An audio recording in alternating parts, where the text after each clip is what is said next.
In this video, I'm going to look at the story of Shanghai Pudong International Airport.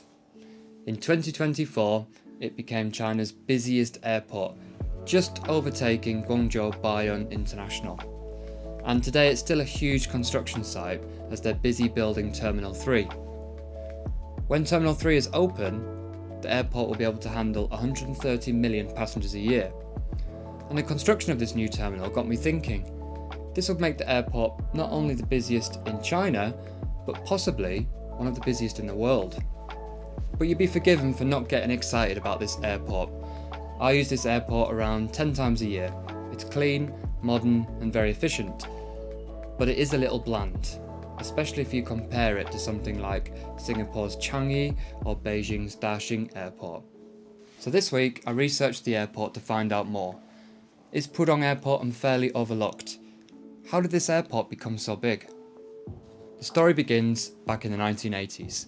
Shanghai has two airports, Pudong and Hongqiao.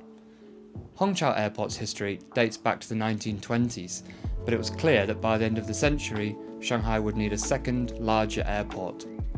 In the early 1990s, the Shanghai municipal government was drawing up plans to redevelop huge parts of the area and city across the Huangpu River, known as Pudong. Today, these include the famous sites of the Bund, like the Pearl Tower. This redevelopment also included the building of a new airport, named after the district it is situated in, Pudong. The plan was to build the airport at the very edge of the city, adjacent to the sea. The problem, however, the land was unsuitable for building. It was marshland and too soft and wet to build an airport. So engineers spent 4 years preparing the land before any construction could begin in 1997. This process involved compressing or replacing soil to build up the site, in a similar way to Osaka's Kansai Airport. Once the land was built up, it took only 2 years to build the first terminal. The architect for the project was Paul Andrew, known for designing many airports including Paris' Charles de Gaulle and Dubai International. The government wanted to get the project open in time for the 50th anniversary of the People's Republic. That was in October 1999. It opened on time, with Shanghai Airlines' flight to Kunming being the first flight to take off. At first, Pudong mainly served long-haul international flights, with Hongqiao handling domestic routes. However, as the airport has grown, it also handles many domestic routes itself. Terminal 1 was designed for 15 million passengers a year, and it quickly reached capacity. Something that makes Pudong Airport synonymous with international travellers is the Maglev train, one of the world's only magnetic levitation trains in commercial service. This train runs up to 431 kilometers an hour and still holds the record for the world's fastest train. When Terminal 1 first opened in 1999, the only way to reach the airport was by road. This took nearly an hour. So to improve access, the Shanghai government partnered with German firms to build a high-speed maglev train, opening 4 years after the opening of Terminal 1 in 2003. The train is still in operation today, but runs at reduced speeds. In 2005, construction of the next phase of the airport began with Terminal 2.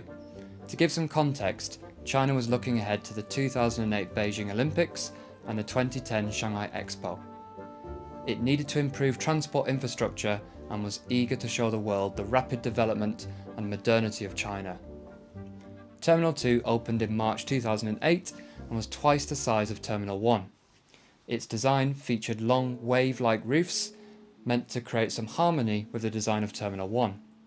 More runways were added, 3 in total, meaning the airport was handling 40 million passengers in 2010 during the Shanghai Expo. Something that I really like about Pudong Airport is the ability to walk between Terminal 1 and 2. So many airports like Heathrow require a train or a bus to move between most terminals. Pudong Airport has a bridge between the two, and in a few instances where I've arrived at the wrong terminal, it's not a big problem. You can just walk 10 minutes to the other. Inside the walkway between the two terminals, you'll find some restaurants and the entrances to key transport links, such as the Maglev and the Shanghai Metro. As is the theme of this airport, it was again quickly reaching its full capacity, with further expansion needed. This time the idea was to create satellite terminals. Passengers would still check in at either Terminal 1 or 2, but then, depending on their flight, would utilise satellite terminals to board the aircraft. This enabled an increase in gates, which would support the airport in becoming an international transit hub. The satellite terminals for T1 and 2 form a H-shaped building, and as unique accolades go, it is the largest single building satellite terminal in the world, although I'm not sure who is also vying for this record. The size of these buildings meant for the first time all gates were not reachable by foot. If your flight is departing from a gate in the satellite terminal, you need to use a transit train lasting around 3 minutes.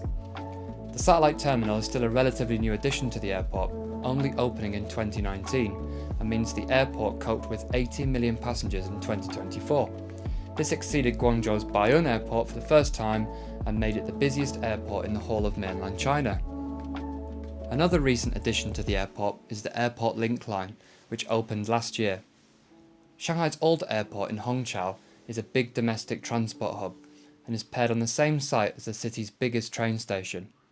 However, to travel between the Hongqiao hub, you need to take a taxi for around 60 minutes or the Shanghai Metro for around 90 minutes. The Airport Link Line is an express metro line running south of the city with limited stops. It's more expensive than the normal metro, but has reduced the journey time between the two airports to 40 minutes. Even with all the recent investment and construction, Pudong Airport is still at capacity and looking to expand. This was always part of the plan.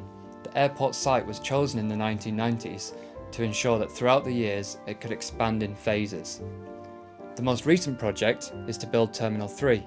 This is not a satellite terminal, but a whole new terminal, which would include new areas for check-in, security and immigration.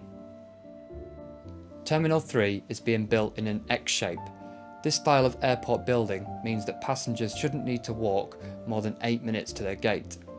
The architecture will be in keeping with Terminal 1 and 2 with wing-shaped roofs, and there is a plan to build a rooftop garden, something which can hopefully make Pudong Airport more of a destination for travellers. Another exciting part of the project is a new high-speed train station linked to the airport. Currently, if you want to get to Pudong Airport using a high-speed train from another city in China, you first need to transfer at Hongqiao. This is much easier with the new Airport Link Line, but is still a 40-minute journey. The new station, named Shanghai East, would enable people to take a high-speed train from other cities like Suzhou and Hangzhou directly to Pudong Airport. And so the news about the opening of Terminal 3 and the new Shanghai East railway station got me thinking about the scale and size of this airport. It seems only yesterday that the new satellite terminal opened, and the government is already working on building the next phase. When Terminal 3 is operational, it is estimated that the airport will be able to process 130 million passengers a year. This will likely maintain the airport's place as the busiest in China, but actually has the potential to make it one of the busiest in the world. Although I regularly use this airport, I often forget the size and scale of this place. Pudong Airport is easy to overlook, but it is an impressive project. There are many examples of gigantic new airports being built to cope with passenger growth, especially in China, but I think the forward thinking of the Shanghai government is commendable. They chose a site as far back as the late 1980s, which would grow to meet the demands of the city. For example, Beijing's capital airport. It only opened in 2008, but it's already become the city's second airport with the opening of the new Daxing airport.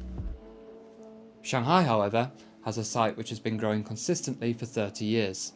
Yes, architecturally, Terminal 1 and 2 are not the flashiest, but they are aging well, and they help to create a travel experience which does not feel outdated 25 years after construction.